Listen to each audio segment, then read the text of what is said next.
So I shared with you how your support begins working even before our operations team leaves the office. And I want to continue with that same thread for just a moment.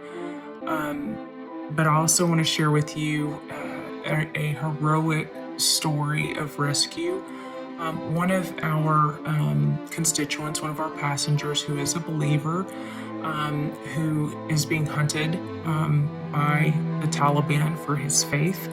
Um, he is in a waiting pattern, in a holding pattern, until we can move him to a longer term facility in a neighboring country. And the place where he was staying while waiting for that, the Taliban discovered that he was there. They also discovered that he was sharing his faith with others. And in Afghanistan, that is illegal. It's not accepted. In fact, can carry a death sentence. And it's one thing to just be a quiet believer, but to be a believer and to be sharing your faith with others for the purpose of introducing them to the man Jesus is it's extremely dangerous. It's nothing like what we would encounter in the States. Here in the States, we can wear shirts with Jesus's name on it, with the cross. We can share our faith publicly on social media. We can share our faith in all kinds of ways, and we're protected, and we can do it safely, and we can do it very, very comfortably. This brother was sharing his faith in a very dangerous environment, but he loves the Lord, and the Taliban started searching him out and started hunting him down, and he literally was on the run. And so while I was on a call dealing with another situation, I get his message it comes in that says that he is on the run and that they are hunting him, and that the current location that he was at, he couldn't stay longer than 20 minutes, and he needed help.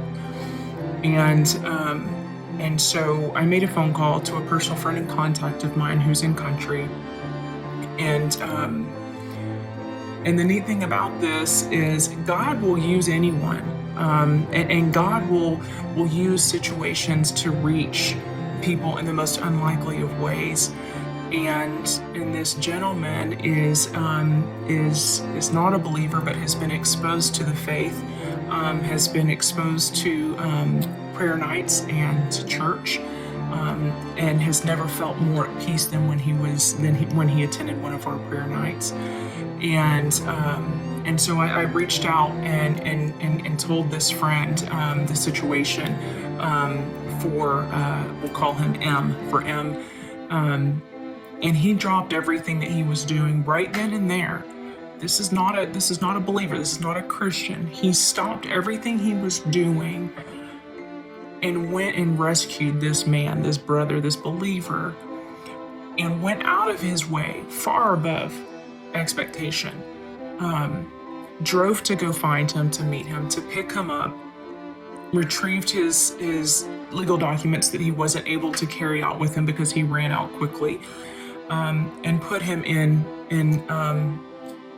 one of his homes, and is keeping him there safely.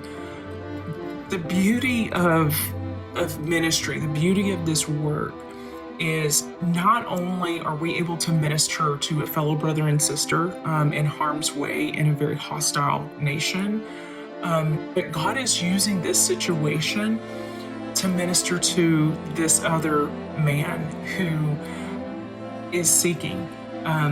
Again, like I said, he's come to church, he's been to prayer night, felt as though angels were singing all around him when he heard our praise and worship, and you can tell that his heart is being softened. And now here the Lord has put him in a situation to where he can partner with him and use him to help a child of God. And in this process, this man's being ministered to. And so, again, I cannot stress enough what your support means to us individually who are on the team, to the people that we are helping, but then also to the people that that are being sourced out to help who aren't even necessarily looking for Jesus. But they get met in the process, and they are experiencing the extravagant love of the Father. And they are seeing the joy in these people. They are seeing the joy in these persecuted people who their faith is just beautiful and so bold and powerful.